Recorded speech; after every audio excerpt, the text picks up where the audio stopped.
A fella told me one time they got a weed down here and they call it loco weed. When the horses and cows eat it, they get wilder and all and get out.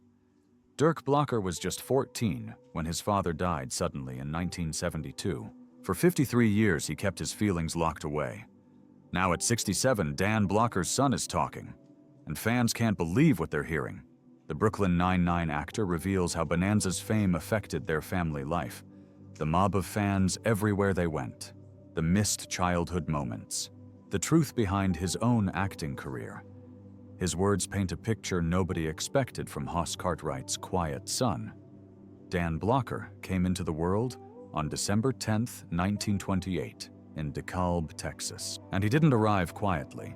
He weighed 14 pounds at birth. So big that he set a record in Bowie County. His name was even recorded wrong on his birth certificate months later. Instead of Bobby Dan Davis Blocker, the doctor wrote Bobby Dawn. His mother Mary surely endured one of the most painful births in town history. And his father Shaq had no idea that this massive baby would one day be a giant on American TV. People didn't forget that birth. For years, locals talked about how no one else had broken that 14-pound record, until very recently.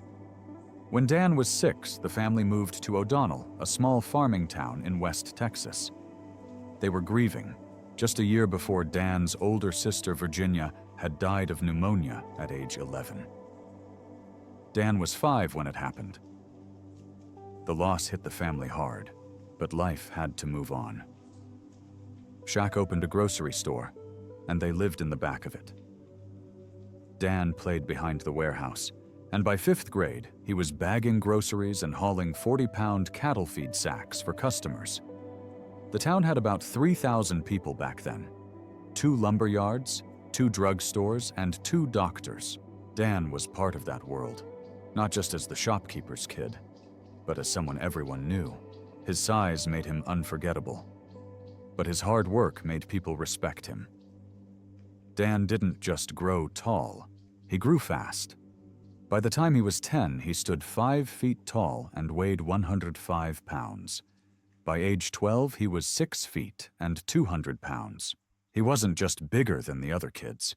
He was bigger than many of the grown men. In fact, he worked with them, on grain trucks, on elevators, wherever heavy lifting was needed. People in town even roped off Main Street on Saturday nights so Dan could box with older boys. By 13, he was taking on guys in their 20s.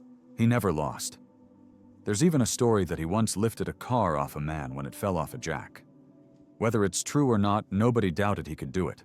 By high school, he was 6 feet 4 inches, weighed 275 pounds, and wore size 14.5 shoes. His dad used to joke that Dan was too big to ride and too small to pull a wagon. Not much use at all, but that size would soon make him a star. When Dan was 12, his parents enrolled him in the Texas Military Institute in San Antonio. They probably hoped the discipline would shape him into something more than just a big body. That same school had once trained General Douglas MacArthur. Dan learned structure, toughness, and focus. All of it would serve him well later. After TMI in 1946, he joined Hardin-Simmons University. He played football there. With his size, he was a natural. He was 18 years old and built like a tank, strong, fast, and respected by teammates. But football wasn't where his story would take a turn. That happened at Sul Ross State. He transferred there in 1947 and signed up to help backstage in a school play. The show was arsenic and old lace, and they needed someone strong enough to carry fake dead bodies. Dan agreed, and something clicked. Moving those props, being around the actors, watching it all come together. It sparked something deep inside him. He suddenly saw a different path. He switched his major from physical education to drama. Just like that, the football player became an actor. At Sul Ross, Dan kept playing football, but theater became his world. He worked odd jobs. He performed in rodeos and bounced at bars, just to pay for school. On stage, he found purpose. He had the size for physical roles. But people were surprised by how gentle and expressive he was. His teachers noticed. His classmates cheered him on. In 1950, he graduated with a degree in speech and drama. Everyone thought he'd go into sports. Instead, he picked something harder, something with no guarantees. Offers came in from professional football teams. Boxing promoters called too. But Dan said no. He didn't want to make a living with his fists or just his size. He wanted more. He wanted art. That same year, 1950, he moved to Boston for summer stock theater. It was 2,000 miles from Texas, and he didn't know a soul. But he took the risk. He acted in weekly plays. He worked for little money. He learned lines fast and played many roles. It was exhausting, but it was everything he wanted. Dan Blocker thought he was on the path to becoming an actor in Boston. But life had other plans. In November 1950, the United States Army called him up. The Korean War was heating up, and Blocker, who stood 6 feet 4 inches tall and weighed over 250 pounds, was drafted. It wasn't easy outfitting a man that size. It took the Army a full month to find boots big enough for his size, 14.5 feet. After basic training in Louisiana, Blocker was sent to Japan, then straight to the front lines of Korea in December 1951. He joined F Company 2nd Battalion, 179th Infantry Regiment of the 45th Division. The soldiers there gave him a nickname right away, the Big Un. Combat came fast. His unit was dropped into freezing trenches along the Jamestown line, where snow, mud, and bullets filled the days. Blocker arrived as a private, but he didn't stay there long. His leadership stood out, and he was soon promoted to corporal, then sergeant, then master sergeant. All of it happened quickly. He didn't just follow orders, he led. In total, Blocker spent 209 days in active combat. Christmas Eve 1951 brought one of his worst memories. Blocker and his squad got pinned down on Hill 255 for 10 hours. It was dark, freezing, and deadly. On May 25, 1952, things got even bloodier. While defending Hill 200, 6 Americans died, and 21 were wounded. But the unit also managed to take out 132 enemy soldiers. Blocker fought through ambushes and mortar blasts, and during one brutal battle he was shot while trying to rescue his wounded friends. That act earned him a Purple Heart, but it also changed him. He had seen too much. After coming home, he spoke out against war, especially the Vietnam War. He was clear about it. He didn't want American bombs dropped on innocent people, not after what he had lived through. Still, the war showed something else about Blocker. He could lead under pressure. He helped plan and guide dangerous patrols in places like Porkchop Hill and Old Baldy. One time his squad walked right into an ambush. They were outnumbered and deep in enemy land. But instead of retreating, Blocker stayed calm and led the fight back. His huge frame helped him carry the wounded to safety, but it also made him a big target. Still, he never backed down. By the time his unit was rotated out in July 1952, he had earned a long list of honors: Combat Infantryman Badge, Korean Service Medal, with 2 campaign stars, the Korean Presidential Unit Citation, and more. On September 24, 1952, his Army service ended. 2 days later, he married Dolphia Lee Parker, the woman he'd loved through the war. He had written her letters from Korea, and now they were finally together for good. They held a small ceremony in Carlsbad, New Mexico.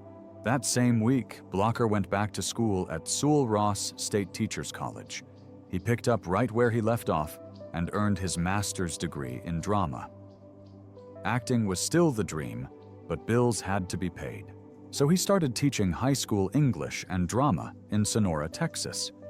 His students remembered how his deep voice echoed through the halls, especially when he read Shakespeare. After spending a year teaching in Sonora, Dan Blocker moved to Carlsbad, New Mexico. There he became a 6th grade teacher and also coached at Eddy Elementary School. Even while teaching, he never gave up on his love for acting. He used his classroom as a stage and kept his passion for drama alive. Then something unexpected happened. During a summer vacation, Blocker and his family took a trip from Sonora to Hollywood. It wasn't meant to be a job hunt. They were just on holiday. But fate had other plans. While Blocker was making a call at a phone booth wearing full cowboy gear, heeled boots, a flashy shirt, and a huge straw hat, a talent agent noticed him. Blocker stood 6 feet 4 inches tall and looked like he had stepped out of a Western movie. The agent didn't need a script or audition, just one look, and he knew Blocker was made for television. Meanwhile, Blocker's wife and kids waited in their station wagon, completely unaware that their lives were about to change forever. It was the perfect setup. Hollywood in the late 1950s was full of cowboy shows, and Blocker looked like the real deal. His Texas roots, his size, and that rugged charm, it was exactly what producers were looking for. That random moment on the sidewalk turned into the beginning of something huge. But Blocker didn't move to California to become a star. In 1956, he moved to Los Angeles to earn a PhD in education from UCLA. He was serious about academics. While studying, he worked as a substitute teacher in Glendale schools to support his family. He had 4 kids, twin daughters Deborah Lee and Dana Lynn, born in 1953, followed by David in 1955 and Dirk in 1957. Life was busy. He was juggling classes work and fatherhood, but he managed to keep everything in balance. Dan Blocker didn't start out as a star. In 1957, he played a monster called the Goon in a Three Stooges short film called Outer Space Jitters. It was a goofy sci-fi comedy where he was credited as Don Blocker, not even by his real name. He was 6'4", weighed over 300 pounds, and wore a full alien costume. The movie was only 17 minutes long and shot in just 2 days. But it showed how early Blocker was already using his size to grab attention even in something as silly as a Stooges skit. A year before that, in 1956, he showed up in The Sheriff of Cochise playing a bartender. That was his television debut. He didn't stick to one role for long. In 1956, he appeared in Gunsmoke as a cavalry lieutenant. 2 years later, he came back to the same show in another role. By then, he had also appeared in Have Gun Will Travel and Colt 45. And in 1957 alone, he was popping up in multiple westerns. He was in The Rifleman Cheyenne and more, always playing tough men, outlaws, or enforcers. These parts weren't glamorous, but they got him noticed. People remembered the big guy with the strong voice. Then came Maverick. That show changed everything for him. He played a character named Hognose Hughes. Blocker later said it was the most important role of his early career. It was a Western, but Maverick wasn't like the others. It had humor, it was clever, and Blocker fit in perfectly. He wasn't just big, he was funny too. That's when casting directors and producers saw that he could mix charm with strength. The balance between comedy and drama would later define the character of Hoss Cartwright. But that discovery began with Hognose Hughes. In 1958, he got a recurring role in another Western Cimarron city. He played Tiny Carl Buttinger. The show didn't last long, only 1 season, but it led to a connection that would change his life. The producer of Cimarron City was David Dortort. He remembered Blocker from earlier work, including a part in The Restless Gun, where Blocker had played a blacksmith, and in another episode, a cattleman. Dortort liked what he saw, so when he started developing a new show about a family of ranchers set in the American West, he knew who he wanted. When the creators of Bonanza first started working on the show back in 1959, they weren't sure who would play most of the roles. But one thing was clear: Hoss Cartwright was written for Dan Blocker. The producers didn't even audition anyone else. They knew what they had, and they were right. The show started slow, sitting at number 45 in the ratings, but Blocker's performance helped turn things around. Slowly, the show climbed the charts. A few years later, it was the most watched show on American television. At first, Hoss wasn't meant to be a serious character. He was supposed to be the big, slow guy. A joke, really. Someone who could punch hard but didn't say much. He was written as simple, even dim-witted. But Dan Blocker wasn't like that at all. He was 6'4" and weighed over 300 pounds. 365 by the later seasons. But behind that size was a man with a master's degree. He had taught English. He had planned to get a PhD, and he brought all of that to the role. Instead of playing Hoss as dumb, he played him as thoughtful, kind, full of heart. And the writers noticed. They started changing Hoss to match Blocker. He went from being comic relief to the soul of the show. By the third season, when Bonanza hit number 2 in the ratings, people had fallen in love with Hoss. He was more than muscle. He was the one with the moral compass, the one who reminded viewers what the Cartwrights were really fighting for. But behind the scenes, the show was brutal. Unlike modern TV shows that shoot 10 or 12 episodes, Bonanza was pumping out more than 30 episodes every year. That meant 5 days a week, 14 hours a day, almost non-stop. Dan Blocker had to show up at 7 in the morning and wouldn't leave until 9 at night. The heat, the costumes, the writing, the stunts, it was a lot, especially for a man his size. Sometimes he would pass out from the heat. But he kept going. He once said he saw his TV family more than his real wife and 4 kids. And by the time 1972 rolled around, he had filmed 415 episodes. That kind of schedule would break most actors today. And what makes Blocker's story even more bittersweet is what he gave up. Long before Bonanza, he had big plans. Not for fame, but for a future in education. After earning his master's degree in Texas, he was a teacher. He taught English and drama, even 6th graders. And when he moved to California, it wasn't for Hollywood. It was for UCLA. He wanted to earn a PhD. That was his real dream. Acting came by accident. Someone spotted him wearing a cowboy outfit and pulled him into the industry. And even after being cast in Bonanza, he didn't give up on school right away. In early interviews, he talked about juggling filming and classes. But eventually, it became impossible. Memorizing scripts, shooting all day, doing interviews, it consumed everything. By 1961, he put his studies on hold. And he never got the chance to go back. He later said not finishing his PhD was his biggest regret. Still, what he gave to television can't be ignored. Hoss wasn't just a cowboy with a big heart. He was a character who made people feel something real. By the mid-60s, studies showed viewers saw Hoss as the emotional core of Bonanza. Blocker once said he played Hoss with one quote in mind: "If there is any kindness we can show, let us do it now, for we will never pass this way again." And he meant it, on and off screen. At the height of the 1960s, one show ruled American television. Bonanza wasn't just popular, it was a national ritual. From 1964 to 1967, it was the #1 show in the country. Every Sunday night at 9 p.m., nearly 19 million households tuned in. That's a 36.3 rating share. In just a few seasons, it had jumped from 45th place to 2nd, and then to the top. For 9 straight years, Bonanza stayed in the top 5. No other show had done that. And it wasn't just America. The Cartwright family reached viewers in nearly 50 countries: Canada, Brazil, France, Thailand, even Saudi Arabia. It wasn't until 1967 that CBS finally found something that could compete: the Smothers Brothers Comedy Hour. Before that, even Judy Garland's show couldn't make a dent. But Blocker wasn't just playing a rancher. He became one in a way. In 1963, while Bonanza was blowing up, he opened a real steakhouse. It was called the Bonanza Sirloin Pit. The first one was in Westport, Connecticut, inside an old Greyhound bus station from 1925. The idea worked. People knew the name. They trusted it. By 1966, 2 brothers Sam and Charles Wiley bought the brand and expanded it fast.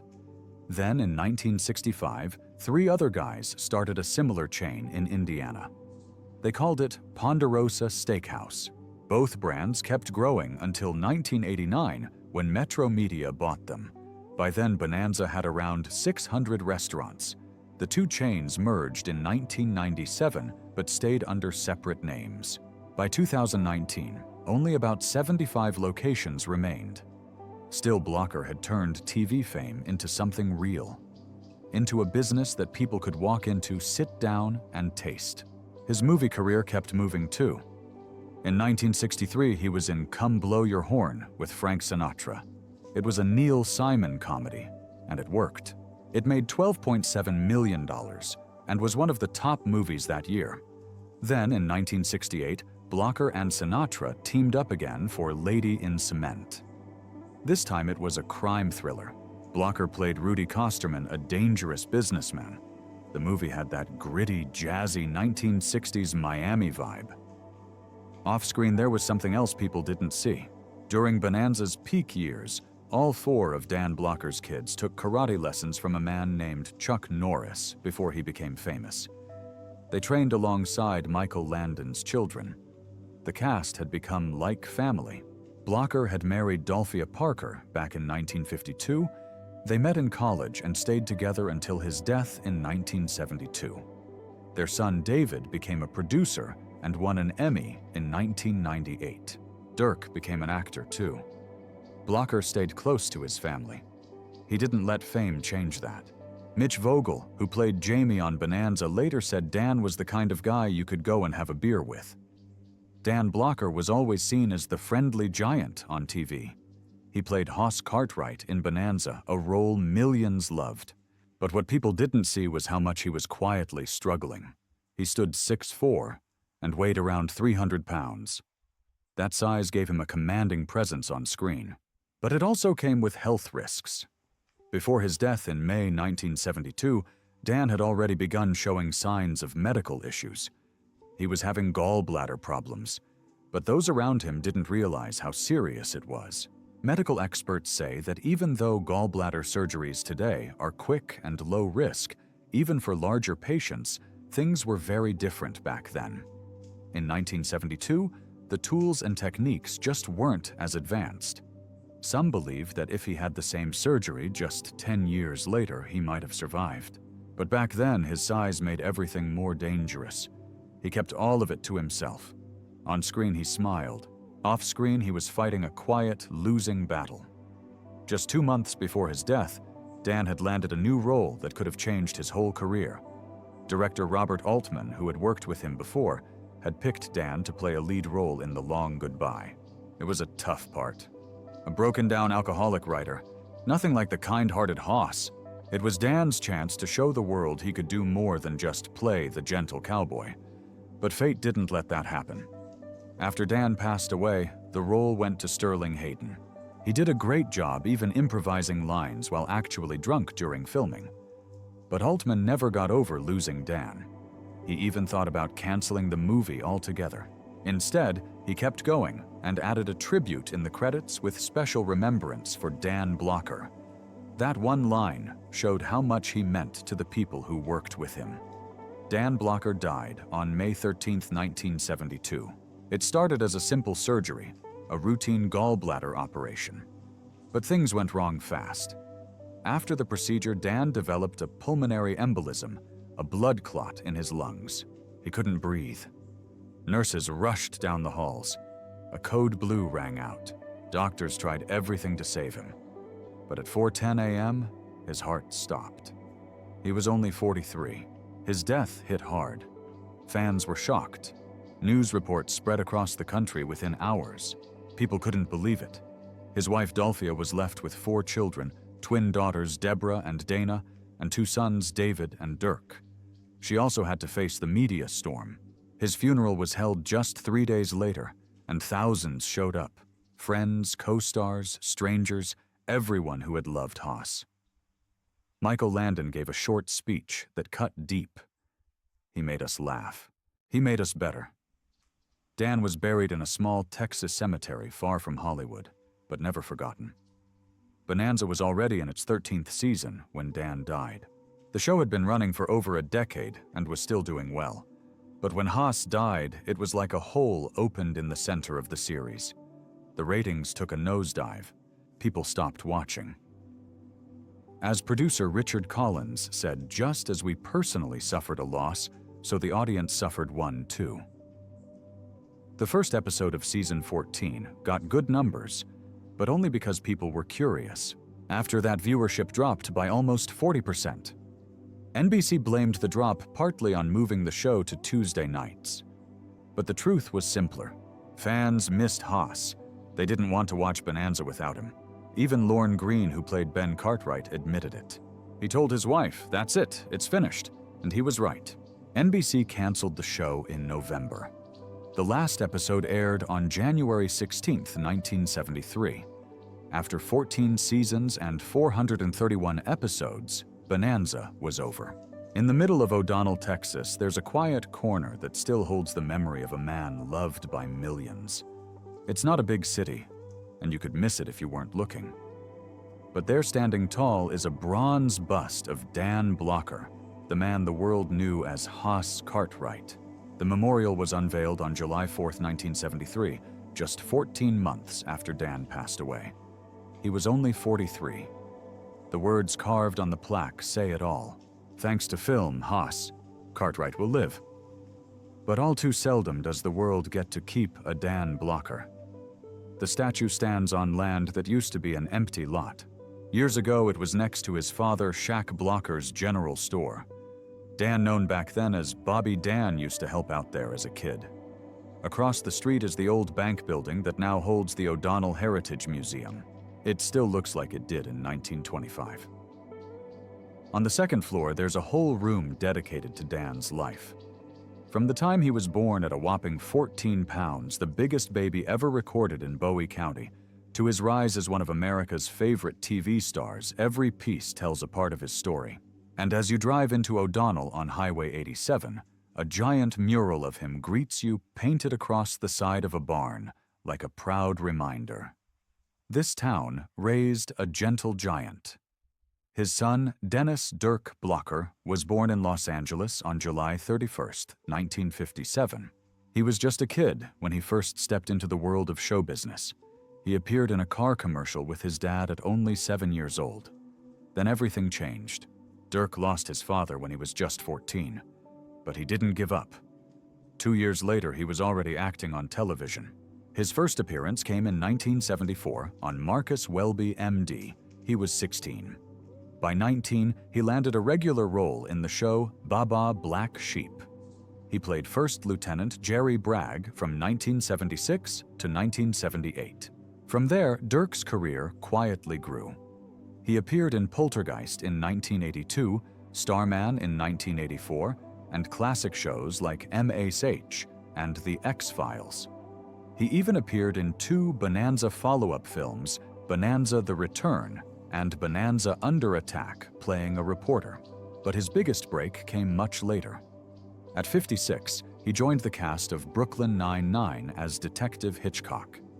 From 2013 to 2021, he was in 147 episodes. A whole new generation got to know him not as Hoss's son, but as a brilliant comedy actor in his own right. Now at 66, Dirk has started to share what it was really like growing up as Dan Blocker's son. He remembers how his dad's fame followed them everywhere. Fans would mob them in public. That kind of attention made Dirk want something different. He never chased fame. He chose a quieter path, being a character actor, taking supporting roles, staying out of the spotlight. But even as he stepped back from center stage, he never stepped away from his father's shadow. It was always there, a mix of pride and pressure. He wanted to honor Dan's name, but also prove he could make it on his own. He's spoken about the strange feeling of seeing his father on TV, while also remembering the man who tucked him in at night. Few people grow up like that, watching the world love someone you miss every day. And when Dan died suddenly in 1972, everything changed. Dirk was just a teenager. The loss hit hard and stayed with him, shaping who he became. What stuck with Dirk the most were the values his father lived by. Dan Blocker wasn't just a TV star. He was a decent, humble man. The people on set didn't talk about his acting as much as they talked about how kind he was. He didn't act like a star. He acted like a good man who happened to be on TV. That honesty rubbed off on Dirk. He saw how his father balanced fame and family, how he stayed grounded even while playing one of the most famous roles on television.